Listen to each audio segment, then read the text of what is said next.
हम तो मोदी जी से यही कहना चाहते हैं कि आपके खेती मंत्री, कृषि मंत्री है, उसके पास कोई जवाब नहीं है। आपके खाद्य मंत्री हैं, उसके पास कोई जवाब नहीं है। आपके गृह मंत्री हैं, उसके पास जवाब नहीं है। हम चैलेंज करते हैं मोदी जी को, हमारे एक किसान नेता के साथ बैठकर टीवी पर बहस कर ले, दुनिया को पता चले कौन गलत है, कौन सच्चा है, कौन झूठा है।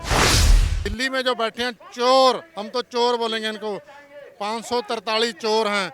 एक भी चोर किसानों के साथ नहीं खड़ा हुआ। किसानों की वोट लेकर, किसानों का खाना खाकर हमारे आने वाली नस्लों का पेट काटने का काम कर दिया। ये तो हमारी ज़मीनें छीनने का इनका इरादा है और कोई इरादा नहीं है। एक चीज़ और बताइए, जो खाना बन रहा है, जो उसका सामान आ रहा है, ये कहाँ से कैसे फंडिंग होती है? ने बोला था इतने करोड़ नौकरियां दे, कोई नौकरी नहीं दिया। हम देश को बिकने नहीं देगा भाइयों बहनों, हम देश को बिकने नहीं देगा। क्या चीज़ छोड़ी है? BSNL इन्होंने बेच दिया, रेलवे इन्होंने बेच दिया, एयरपोर्ट इन्होंने बेच दिया, किसानों को इन्होंने बेच दिया, कोर्ट को भी इन्होंने बेच दिया। क्या छोड़ा है?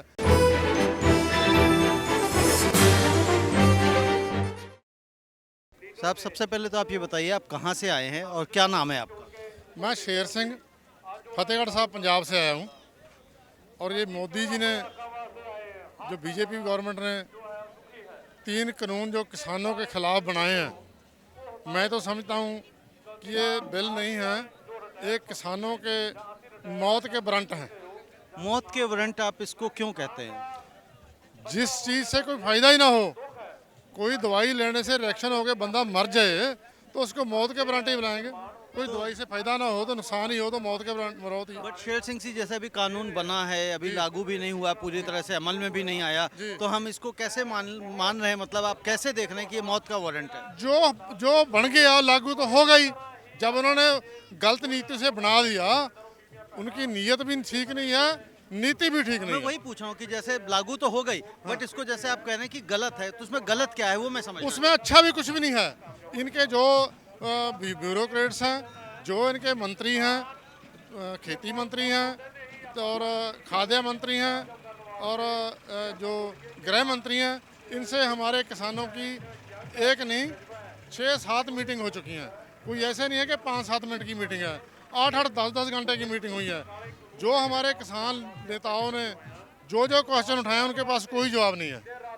कोई जवाब नहीं है। और कानून लाने से पहले उन्होंने, आपने पढ़ा कानून?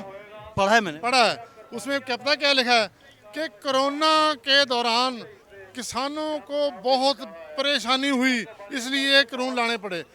ऑर्डिनेंस, आप तो पढ़े लिखे हैं, ऑर्डिनेंस कोई भी लाया जाता है तो इमरजेंसी हालत में लाया जाता है। क्या इमरजेंसी थी इसकी?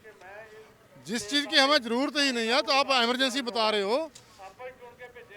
आप मेरी बात सुनो, कोई लेह लद्दाख में बैठा है, -45 डिग्री टेम्परेचर है, उसको बोले हम कि तेरे को कि हम AC दे देते हैं, तेरे को या कोई ठंडी चीज़ दे देते हैं, क्या ज़रूरत है उसको? उसको तो ज़रूरत नहीं है ऐसी की, क्यों दे रहे हो भाई? हमें ज़रूरत नहीं है। मतलब आप ये कह रहे हैं कि कोई लद्दाख में बैठा हुआ है, उसको कह रहे हैं आप कोल्ड ड्रिंक दे देंगे, AC दे देंगे, फ्रिज दे देंगे, उसकी कोई ज़रूरत नहीं है। इसी तरह से आपको जो चीज़ें दे रहे हैं उसकी कोई आवश्यकता नहीं है। उसका हमें नुकसान है, कॉन्ट्रैक्ट फार्म का हमें नुकसान है। हमें तो बांध लिया, इन्होंने तो कोर्ट का भी अपमान किया। कोई एग्रीमेंट होता है तो कोई डिस्प्यूट होता है, कोर्ट में जाता है। कोर्ट में जाता तो इन्होंने तो बांधा लगा दिया कि कोर्ट में नहीं जा सकते। अब SDM तक जाएंगे, बट अब एसडीएम किसकी सुनेगा? अंडानी वानी की सुनेगा कि मेरे 2 एकड़ जमीन वाले की सुनेगा? बिल्कुल मैं समझ गया, लेकिन अब जैसे अब तो उन्होंने कह दिया आप सिविल कोर्ट में जा सकते हैं। कहने से क्या है? उनकी नीयत ठीक नहीं है, नीति ठीक नहीं है, और फिर मुकर जाएंगे वो। फिर मुकरे हैं। 2014 में इन्होंने इनके जो जिनको इनका चोण मनोपत्र था, उस पत्र में लिखा हुआ था कि हम 12 महीने के अंदर अंदर स्वामीनाथन रिपोर्ट लागू कर देंगे। लेकिन हुआ क्या? 12 महीने के बाद उन्होंने सुप्रीम कोर्ट में एफिडेविट दिया कि हम लागू नहीं कर सकते। हम लागू नहीं कर सकते, यानी कि जो चीज़ें लिखित में दी थी, जो मैनिफेस्टो में लिखा था, उसको उन्होंने लागू नहीं किया, और इन्हीं कई कारणों से आप लोगों को भरोसा नहीं है। इन पर कोई भरोसा नहीं है, कोई भरोसा नहीं। जितना भी मैनिफेस्टो में इन्होंने बोला था इतने करोड़ नौकरियां दे, कोई नौकरी नहीं दिया। हम देश को बिकने नहीं देगा भाइयों बहनों, हम देश को बिकने नहीं देगा। क्या चीज़ छोड़ी है? BSNL इन्होंने बेच दिया, रेलवे इन्होंने बेच दिया, एयरपोर्ट इन्होंने बेच दिया, किसानों को इन्होंने बेच दिया, कोर्ट को भी इन्होंने बेच दिया। क्या छोड़ा है? बेच रहे हैं। कोर्ट को कैसे बेच दिया? जब कोर्ट जब कोई एग्रीमेंट है, एग्रीमेंट में डिस्प्यूट पड़ता है, हम कोर्ट में जाते हैं। बांधा लगा दिया, कोर्ट में नहीं जा सकते, एसडीएम के पास जाओगे। लेकिन अब तो कहने हैं कि सिविल कोर्ट जा सकते कोर्ट का भी मान है, कहने से क्या है। हैं। आप जैसे भी हैं यहाँ पे, तो कई चीज़ें जब कोई डिस्प्यूट हो जाता है, कोई लड़ाई हो जाता है, झगड़ा हो जाता है, तो समझौता किया जाता है। लेकिन अभी यहाँ पे मैं देख रहा हूँ कि दोनों तरफ से, किसानों की तरफ से भी, सरकार की तरफ से, किसान कह रही है कि कानून रद्द कर दे कम्प्लीटली, उससे कम में हम मानेंगे नहीं। सरकार कह रही है कि हम संशोधन करने को तैयार हैं लेकिन रद्द नहीं करेंगे। तो कैसे बात बनेगी देखो, आगे? एक डिब्बा है, इसमें बोतल भर के रखी हुई है, ये बोतल सारी जहरीली है। वो बोलते हैं कि हम इसको निकाल दो। डिब्बा रखने से क्या फायदा है, डिब्बे को भी गिरा दो। डिब्बे में तो कुछ है नहीं, जो गलत था निकाल दिया। डिब्बा गिराने से इनको क्या एतराज है, गिरा देना चाहिए। तो ये कह रहे हैं कि भाई डब्बा गिरा दो, यानी कि एक डब्बा है जिसमें बोतलें रखी हुई, बोतलें जहरीली हैं, तो बोतलें हटा दो, डब्बा रख लो। तो किसान इसी तरह से ये किसान कह रहे हैं कि जो एक कानून है जिसमें आप 30 में से 29 चीज़ें मानने को तैयार हैं कि उसमें संशोधन किया जाना चाहिए, तो फिर सारे के सारा ही कानून निरस्त क्यों न कर दिया जाए। उसमें संशोधन की क्या ज़रूरत है, फ्रेश तरीके से बनाया जाए, इनकी भी सलाह ली जाए। एक चीज़ और बताइए शेर सिंह जी, आंदोलन है, चल रहा है, तो आप जैसे यहाँ पे मैं देख रहा हूँ कि कल भी थे आप, लंगर खिला रहे हैं, तो आंदोलन का लंगर से क्या लेना देना? ये आंदोलन का लंगर से कोई लेना देना नहीं, ये हमारे गुरु नानक का कंसेप्ट है। गुरु नानक ने कंसेप्ट दिया हमें। पहला कंसेप्ट पहला है, उसमें किरत करो। हम कीर्ति लोग हैं, काम करते हैं, हाथ से काम करते हैं। नाम जपो, फिर हम नाम जपते हैं, भक्ति करते हैं, शोभा नाम, फिर उसमें है बांट के छको। हम अपने जो हमारी इनकम होती है उनमें से 10% निकाल के लग रखते हैं संबंध देने की, लोगों को देने की। हम आए हैं कि हमारी वजह से किसी को प्रॉब्लम ना हो, कि भूखा ना हो। जितने लोग हमारे ये धरने वाले लोग लंगर छकते हैं, उससे ज़्यादा लोग दिल्ली के लोग, इधर लोकल लोग हैं, वो भी लंगर छकते हैं। इधर किसी को ये नहीं बोला जाता कि धरने वाले के लिए है, एक किसान के लिए है, एक मजदूर के लिए है। हमारा धर्म तो ये सिखाता है भी सभी एक, सब एक हैं, एक आंख से देखते हैं। किसी को रोकते नहीं हैं लंगर खाने से। किसी भी लंगर में चले जाओ।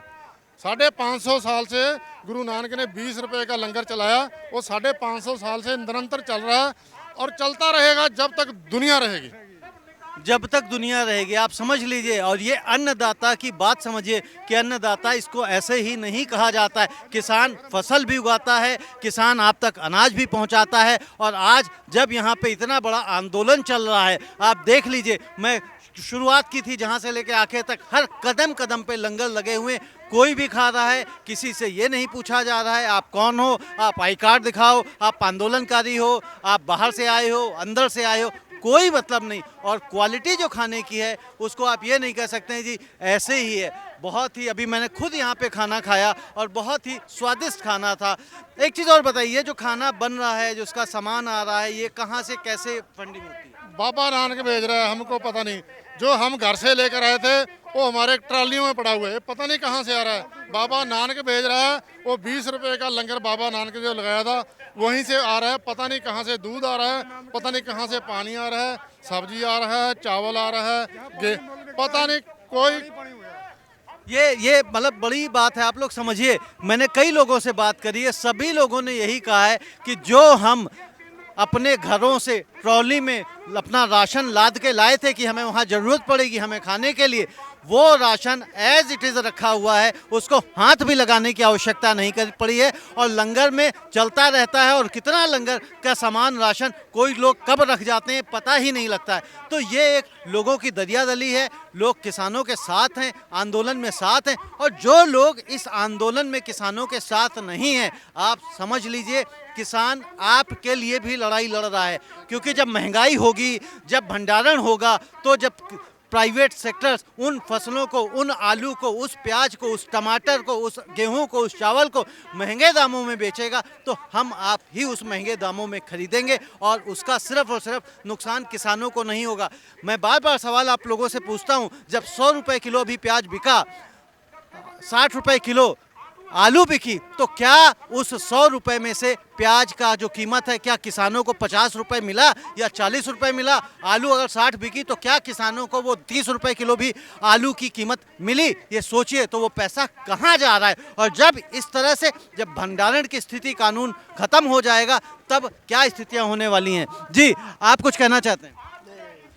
ये कानून जो बनाए गए हैं ये सिर्फ पूंजीपतियों के लिए बनाए गए हैं। जैसे आपने बोला है कि भंडारण करेंगे, किसान से सस्ता खरीदेंगे, लोकल पब्लिक को जो कंज्यूमर है उनको महंगा बेचेंगे, इससे इफेक्ट पड़ेगा। किसान को तो पड़ेगा ही पड़ेगा, इससे लेबर क्लास को भी इफेक्ट पड़ेगा, इससे सर्विस जो करते हैं मुलाजिम क्लास है उनको भी फर्क पड़ेगा।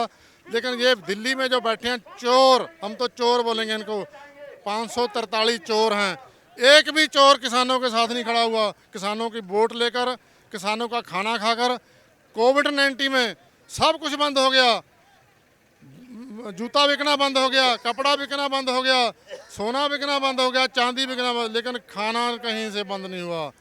हमें तो हमारे गुरुओं ने ये बताया है खाना खाते समय मतलब धन्यवाद करो गाने वाले का, कि देने वाला तेरा धन्यवाद है। लेकिन इन्होंने धन्यवाद तो क्या करना था, हमारे आने वाली नस्लों का पेट काटने का काम कर दिया।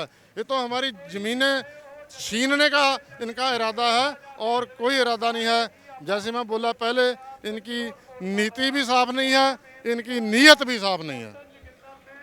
इनकी नीति भी साफ नहीं है, इनकी नीयत भी साफ नहीं है। और जिस तरह से सरकार कानूनों के खिलाफ आ रही है, जिस तरह से सरकार अड़ी हुई है, किसान भी अड़े हुए, ये देखने वाली बात है कि कितनी लंबी ये खींचमतान चलेगी, क्योंकि इसका हल जल्दी से जल्दी निकलना चाहिए। क्योंकि किसान भी ऐसी सर्द में, ऐसी ठंड में यहाँ पे सड़क में आप देख सकते हैं कि खुले छत के नीचे, खुले आसमान के नीचे हैं। जब हम अगर घरों के अंदर रहते हैं, छतों के नीचे रहते हैं, तो आज की तारीख में ठंड से क्या हालात हैं आप समझें। इसलिए मेरी बार बार गुजारिश है सरकार से भी कि बहुत दूर किसान नहीं है। मोदी जी से भी गुजारिश मैं बार बार करता हूं कि मोदी जी, किसान अगर सिंघू बॉर्डर पे है तो आपसे सिर्फ 30 किलोमीटर 35 किलोमीटर दूर बैठा हुआ है। अगर वहां पे NH-24 में बैठा हुआ है तो 15 किलोमीटर दूर है। आपको किसानों को अगर एड्रेस करना है तो आपको वाराणसी जाने के बात करने की आवश्यकता नहीं है, आपको कच्छ में जाके बात करने की उनसे आवश्यकता नहीं है। आप यहीं पर आके बात कर सकते हैं या इनको बुला लें। कुछ और लास्ट में कहना चाहते हैं? हम तो मोदी जी से यही कहना चाहते हैं कि आपके खेती मंत्री, कृषि मंत्री है, उसके पास कोई जवाब नहीं है। आपके खाद्य मंत्री हैं, उसके पास कोई जवाब नहीं है। आपके गृह मंत्री हैं, उसके पास जवाब नहीं है। हम चैलेंज करते हैं मोदी जी को, हमारे एक किसान नेता के साथ बैठकर टीवी पर बहस कर ले, दुनिया को पता चले कौन गलत है, कौन सच्चा है, कौन झूठा है।